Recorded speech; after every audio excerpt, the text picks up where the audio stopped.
4 రోజులుగా నా అన్వేష్ అనేటువంటి యూట్యూబర్ ఇన్ఫ్లుయెన్సర్ పైన చర్చ కొనసాగుతుంది.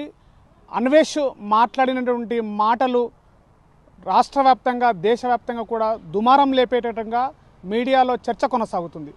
ఈ నేపథ్యంలో హిందూ దేవీ దేవతల గురించి మరియు ఇండియా గురించి కించపరిచే విధంగా థాయిలాండ్ని డెవలప్గా ఎగ్జాంపుల్గా తీసుకోవాలంటూ ఇండియాలో ఈ రేపిస్టులు ఎక్కువైపోతున్నారు. అటు మహిళలతో పాటుగా ఆవులని కుక్కలను కూడా వదిలిపెట్టకుండా రేప్ చేస్తున్నారని చెప్పేసి కూడా మాట్లాడినటువంటి మాటలు అన్వేష్ పైన తీవ్ర ఒకవైపు వ్యతిరేకత కొనసాగుతుంది. ప్రస్తుతం మహబూబ్ నగర్ జిల్లా కేంద్రంలో ఉన్నటువంటి ఓయూ సంబంధించినటువంటి పాలమూరు యూనివర్సిటీ లోపల ఉన్నాం. ప్రస్తుతం విద్యార్థులు కొంతమంది మనతో ఉన్నారు, వాళ్ళతో మాట్లాడే ప్రయత్నం చేద్దాం. చెప్పండి, ఈ మధ్య కాలంలో నా అన్వేష్ యూట్యూబ్లో మాట్లాడినటువంటి మాటలు ఏవైతున్నాయో చాలా వైరల్గా మారినాయి. అసలు ఇండియాను ఒక రకంగా రేపిస్టు ఇండియాగానే మాట్లాడే ప్రయత్నం చేసిండు. ఎట్లా చూస్తారు ఈ అన్వేష్ యొక్క మాటల్ని, వాక్యాలు? ఇలాంటి విషయాలు అతని ద్వారా వింటామని అసలు అనుకోలేదండి. ఇలాంటి వ్యక్తులు కూడా మన దేశంలో పుట్టి మన దేశం మీద నిందలేయడం ఇది సమంజసం కాదని మేము భావిస్తున్నాం. ఎందుకంటే మన భారతదేశం ఈరోజు ఎదుగుతున్న భారతదేశంలో ఉన్న మన భారతదేశం ప్రపంచ దేశాలు భయపడుతున్న ఈ స్థితిలో మన దేశం గురించి మన మీద నిందేయడం అనేది ఇది చాలా బాధాకరమైన విషయం. దీని మీద వెంటనే ప్రభుత్వాలనే సరే మన ఆర్ఎస్ఎస్ సంఘాలు ఉన్నాయి, హిందూ దేవతలకు సంబంధించి వారాయి అనే సంఘాలు ఉన్నాయి. ఇలాంటి సంఘాలు మన ముందుకు వచ్చి అంటే దీని మీద చర్యలు తీసుకోవాలి. దీని గురించి ప్రతి ఒక్కరిని తెలిసేటట్టు చేయాలి. ఎందుకంటే అంతకుముందు ఆయన కూడా కొన్ని వీడియోలు చూస్తుంటే వేరే మన ముస్లిం దేశాలను పొగుడుతూ హిందూ దేశాలన్నీ కించపరుస్తూ మాట్లాడిన రోజులు కూడా ఉన్నాయి.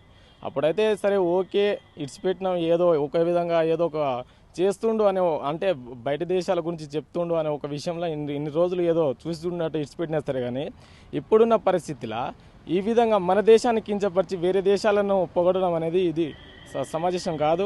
ఇలాంటి దాని మీద వెంటనే చర్యలు తీసుకోవాలని చెప్పేసి ఈ రాష్ట్ర ప్రభుత్వం అయినా మన కేంద్ర ప్రభుత్వం అయినా సరే దీని మీద వెంటనే స్పందించాలని కోరుకుంటాం. మీరు ఏం చెప్తారు? మీరు అంటే ఒకవైపు థాయిలాండ్ని ఎగ్జాంపుల్గా తీసుకోవాలని చెప్పేసి కూడా చెప్తున్నాడు. అంటే డెవలప్మెంట్లో థాయిలాండ్ చాలా అభివృద్ధి చెందింది, ఇండియాలో అసలు రేపులు జరుగుతున్నాయి, ఆవులను కుక్కలను కూడా వదిలిపెట్టలేదని చెప్పి మాట్లాడాడు. ఇట్లా మీరు ఎలా స్పందిస్తారు? ఒకటే, మన దేశంలో పుట్టి వేరే దేశాన్ని పొగుడుతూ అక్కడ దేశ సంస్కృతులను ఒక ఎగ్జాంపుల్గా తీసుకొని ఇండియా కూడా ఇట్లా అవ్వాలని ఆయన మాట్లాడడం అది సమంజసం కాదు. ఒక ఇండియా అయ్యుండి ఒక ఇండియాలో పుట్టి ఇక్కడనే పెరిగి ఆయన ఫేమస్ అవ్వడం కోసం కొన్ని వ్యాఖ్యలు ఇండియా మీద చేసిండు. ఇది కరెక్ట్ కాదు. దీన్ని మనం ఖండించాలి, అట్లాగే ప్రభుత్వాలు కూడా ఖండించాలి. ఆయన మీద ప్రభుత్వం వెంటనే యాక్షన్ తీసుకొని ఏదో ఒకటి చేయాలని కోరుతా ఉన్నాం. మీరేం చెప్తారు? ఎట్లా చూస్తారు అన్వేష్ వ్యాఖ్యలు? చాలా యూట్యూబరు చాలామందిని ఇన్ఫ్లుయెన్స్ చేస్తారు. ఇప్పటికే తన యొక్క ప్రభావం కూడా కామెంట్స్ ఉడక చేస్తున్నారు, ఇలాంటి మాటలు వ్యతిరేకించే ప్రయత్నం చేస్తున్నారు. ఏం చెప్తారు? సో ముందుగా మనం ఒక వ్యక్తికి సాధారణంగా వార్తలు వ్యాపించేది సోషల్ మీడియా ద్వారానే. సో ఆ సోషల్ మీడియాని తను ఒక ఆయుధంగా మార్చుకొని హిందూ ధర్మంపై వ్యతిరేకత చాటడానికి ప్రయత్నిస్తున్నాడు. సో దాన్ని మనం అడ్డుకోవాలి. ఎందుకంటే మన దేశంలో పుట్టి వేరే దేశాన్ని పొగిడితే కన్నతల్లిని కాకుండా పరాయి వాళ్ళ అమ్మను మనం పోయినట్టు అవుతుంది. ఎప్పుడైనా సరే మన దేశం మన ధర్మం మన అమ్మతో సమానం. మన అమ్మని ఎటువంటి పరిస్థితుల్లో కించపరచొద్దు. సో దానికి పరంగా చట్టరీతంగా చర్యలు తీసుకోవాలని చెప్పి ప్రభుత్వాన్ని సంబంధిత అధికారులని కోరుతున్నాం. అన్వేషణ ఛానల్ అని అన్వేషణ ఇతను ఏదైతే ఉందో భారతదేశం గురించి కించపరిచి మాట్లాడడం అనేది నాకు ఎంతవరకు సమంజసం అనిపించడం లేదు. ఎందుకంటే భారతదేశానికి ఒక గొప్ప చరిత్ర ఉంది. సనాతన ధర్మం గురించి తెలిసిన వాళ్ళు వివిధ దేశాలు మన భారతదేశ చరిత్ర గురించి తెలిసి మన యొక్క కట్టుబాట్లను ఆచరిస్తారు. ఏవైతే నా అన్వేషణ ఛానల్ అనే అతను ఉన్నాడో ఇతను చేసిన వ్యాఖ్యలంటే మంచిగా మన యొక్క సీతాదేవిని ద్రౌపది దేవిని కించపరిచి మాట్లాడడం, వాళ్ళను రేపు అన్న పదాలు వాడడం వాళ్ళపైన ఇది ఎంతవరకు కరెక్ట్ కాదు. ఇలాంటివి ఇంకోసారి జరగకుండా అతనిపై కఠిన చర్యలు తీసుకోవాలని ఏదైతే ప్రభుత్వం కేంద్ర ప్రభుత్వం కానీ రాష్ట్ర ప్రభుత్వం కానీ ఉంది, మన హిందూ సంఘాలు కానీ తర్వాత వివిధ ఏవైతే సంఘాలు ఉన్నాయో మన సనాతన ధర్మాన్ని ఎక్కడైతే అన్యాయం జరుగుతుందో దాని గురించి ఒకసారి ఎవరైనా గట్టిగా ఏదైనా చర్య తీసుకుంటే దాని గురించి ఇంకోసారి ఎవరు కించపరిచి మాట్లాడకుండా ఉంటారు. అలాంటిది ఈ నా అన్వేషణ ఛానల్ అతను కూడా మన దేశాన్ని ఎన్నో తోట ఇదని కాదు అతను ఏమంటాడు, నేనేమన్నా అంటే రామాయణం చదివినా భగవద్గీత చదివినా అని చెప్తాడు, మహాభారతం చదివినాడు. ఈ రామాయణం భగవద్గీత అవన్నీ చదివినవాడు మన దేశం గురించి కానీ మన ధర్మం గురించి కానీ ఇంత హిందూ సంస్కృతి ఉన్న దేశం గురించి తప్పుగా మాట్లాడాడు. అతను ఏదో థాయిలాండ్, అమెరికా వివిధ దేశాలు తిరగొచ్చు, అక్కడ కొంచెం ఉండొచ్చు కల్చర్, మన కల్చర్ వేరు వాళ్ళ కల్చర్ వేరు, తోటి కల్చర్ని మన కల్చర్తో పోల్చడం అనేది ఎంతవరకు న్యాయం కాదు. ఇటువంటి వ్యక్తులను వాళ్ళ యొక్క యూట్యూబ్ ఛానల్ కానీ వాళ్ళ యొక్క సోషల్ మీడియా అకౌంట్లు ఏమన్నా అవన్నిటిని మొత్తం ఖండించాలి. మన యూత్ కూడా ఏదైతే ఉందో అటువంటి వాళ్ళ ఛానల్ని అన్సబ్స్క్రైబ్ చేసి వాళ్ళని ఇంకోసారి మంచి బుద్ధి చెప్పాలని నేను కోరుకుంటున్నాం. మన వైపు ఇంకా మరికొంతమంది అనుకున్నారు. సార్ చెప్పండి, అంటే ఎట్లా చూస్తారు తన వ్యాఖ్యలని? ఒక రకంగా కూడా ఇప్పటికే చాలామంది దేశవ్యాప్తంగా కూడా వ్యతిరేకత మొదలైంది, ఇలాంటి వ్యక్తులని ప్రోత్సహించొద్దని చెప్పేసి సోషల్ మీడియా వేదిక కూడా ఇలాంటి చేస్తారు. ఎట్లా చూస్తారు? ముఖ్యంగా అన్వేష్ అనేది ఒక్కడు మాత్రమే. బట్ దురదృష్టకరమైనటువంటిది ఏది భారతదేశంలో, స్వతంత్ర భారతంలో అంటే ఈ దేశంలో క్రిస్టియన్లుగా బతకొచ్చు, ముస్లింలు ముస్లింగా బతకొచ్చు, మిగతా ఏ మతస్థులైనా వాళ్ళ మతస్థులుగా బతకొచ్చు. కానీ హిందువులు మాత్రమే సెక్యులర్గా బతకాల్సిన పరిస్థితి ఏదైనా ఉందంటే హిందూ దేశంలో, స్వతంత్ర భారతంలో హిందువుల పరిస్థితి. దీంట్లో సెక్యులరిజం అనేది డిఫరెంట్ డెఫినేషన్స్ ఏమున్నా ఎవరైనా ఏమైనా మాట్లాడే మతం ఏదైనా ఉంది అంటే అది హిందూ మతాన్ని ఏమైనా మాట్లాడవచ్చు. దానికి ఈ అన్వేషణ అనేది ఒక ఎగ్జాంపుల్ మాత్రమే. దీంట్లో ఇక గవర్నమెంట్ చర్యలు తీసుకుంటుందా, మిగతావి చర్యలు తీసుకుంటా అని రెండు అన్వేషణ మిగతా ఇష్యూస్ చూస్తే నుపూర్ శర్మ ఇష్యూ కూడా సేమ్ ఉండే.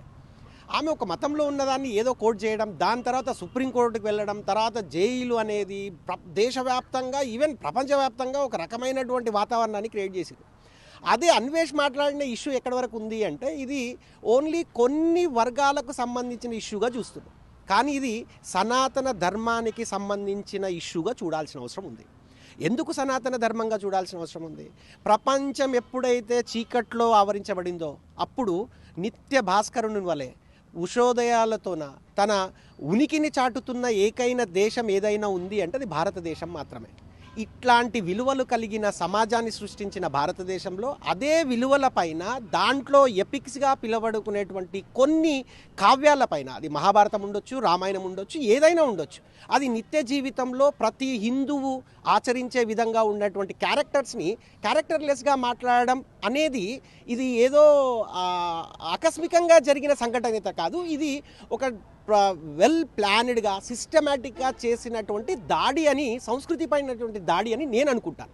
దీనికి గవర్నమెంట్ ఏం చేస్తుందా అనేది పక్కన పెడితే ఈ విషయాలు చూస్తున్నటువంటి హిందువులు ఐకమత్యంగా మళ్ళీ ఒక్క తాటిపైకి వచ్చి ఇట్లాంటి వాళ్ళకి వాళ్ళ తగ్గట్టుగా చర్యలు ఉండాలని నేను భావిస్తున్నాను. ఇక సోషల్ మీడియా అన్సబ్స్క్రైబ్ ఉండొచ్చు, లేదా అట్లాంటి వాళ్ళకి రిటర్న్ కంప్లైంట్స్ కూడా ఫైల్ చేసి ఉండొచ్చు.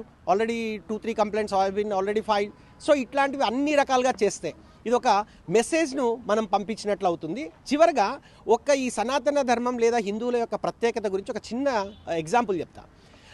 అయోధ్య మందిరం గురించి ఎప్పుడైతే సుప్రీంకోర్టులో వాదనలు జరుగుతుంటే కోర్టు హాలిడేస్ వచ్చినాయి. దాంట్లో శ్రీరామనవమి కూడా ఒకటి. అంటే శ్రీరామనవమి ఉంది అంటే అక్కడ రాముడు పుట్టినట్టే, దానికి గవర్నమెంట్ యాక్సెప్ట్ చేసినట్టే, మనమందరం ఫాలో అవుతున్నట్టే. సో అట్లాంటి విషయాన్ని కూడా మనం కోర్టులో తేల్చుకొని రామ మందిరాన్ని కట్టినటువంటి విలువలు కలిగిన సమాజం ఏదైనా ఉంది అంటే సనాతన సమాజం, దాన్ని కాపాడుకోవాల్సిన బాధ్యత ప్రతి అందరిపైన ఉందని నేను తెలియజేస్తున్నాను. మరోవైపు కూడా మనం మాట్లాడే సార్ చెప్పండి, ఎట్లా చూస్తారు అన్వేష్ యొక్క వ్యాఖ్యలని?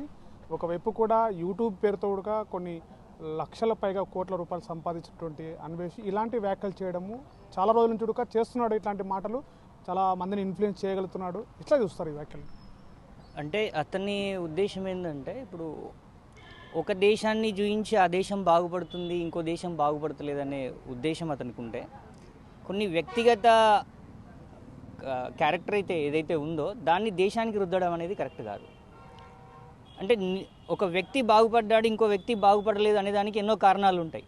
ఆ కారణాలని అన్వేషించకుండా ఒక దేశం అనేది ఎందుకు బాగుపడుతుంది, ఇంకో దేశం ఎందుకు బాగుపడట్లేదు అంటే దాని వెనక ఎన్నో కారణాలు ఉంటాయి. వాటన్నింటినీ విశ్లేషించకుండా నోరుంది కదా అని ఎన్నో మాట్లాడితే అది కరెక్ట్ కాదు. అయితే ఇక్కడ మన హిందూ ధర్మాన్ని మాత్రమే మనం కించపరుస్తూ ఇతర మతాలని కించపరచకుండా, అంటే పల్లెత్తి మాట అనకుండా హిందూ మతాన్ని ఎందుకు అంటున్నారు అంటే దీంట్లో మరి వ్యక్తిగతంగా అతనికి ఉన్న ఏదన్నా అయిష్టం కావచ్చు, వ్యతిరేకత కావచ్చు, అట్లాంటి వాటిని మనం ఎప్పుడు కూడా సహించకూడదు అనేది నా ఉద్దేశం. ఎందుకంటే మిగతా మతాలని ఏమీ అనట్లేదు అంటే అక్కడ భయం ఉండొచ్చు, లేదంటే అక్కడ ఇష్టం ఉండొచ్చు. మరి ఇక్కడ ఇష్టం లేకపోయినా సరే మరి భయం అయితే ఉండాలి. అట్లాంటి భయాన్ని మనం క్రియేట్ చేయగలగాలని అని నేను కోరుకుంటున్నాను. ఇది రాష్ట్ర వ్యాప్తంగా కూడా ఒక నా అన్వేషి యొక్క మాటలు ఏవైతున్నాయో అవన్నీ కూడా చాలా దుమారానైతే రేపుతున్నాయి. అసలు వాటిని వెనుకకి తీసుకున్నప్పుడు కూడా కేవలము హిందూ ధర్మాన్ని టార్గెట్ చేస్తూ హిందూ ధర్మానికి సంబంధించిన దేవీ దేవతల గురించి చులకనగా మాట్లాడము, మరోవైపు మన దేశాన్ని కించపరిచే విధంగా పక్క దేశాన్ని పొగిడే విధంగా కూడా మాట్లాడిన మాటలు అయితే చాలా నిరసనలతో తెలియజేస్తున్న పరిస్థితి కనబడుతుంది. మరోవైపు కూడా తనకు సంబంధించినటువంటి యూట్యూబ్ ఏదైతే ఉందో దాన్ని అన్సబ్స్క్రైబ్ చేయాలని చెప్పేసి కూడా కొంతమంది డిమాండ్ చేస్తున్నటువంటి పరిస్థితి. చరిత్ర సృష్టించినోడు ఇప్పుడు ఆ చరిత్రని తిరగరాయబోతున్నాడు. అబద్ధాల గోడల్ని బద్దలు కొట్టి నిజాలను రాగా మీ ముందుంచబోతున్నాడు. నిజమైన వార్తల కోసం వెంటనే డౌన్లోడ్ చేసుకోండి రా యాప్ని.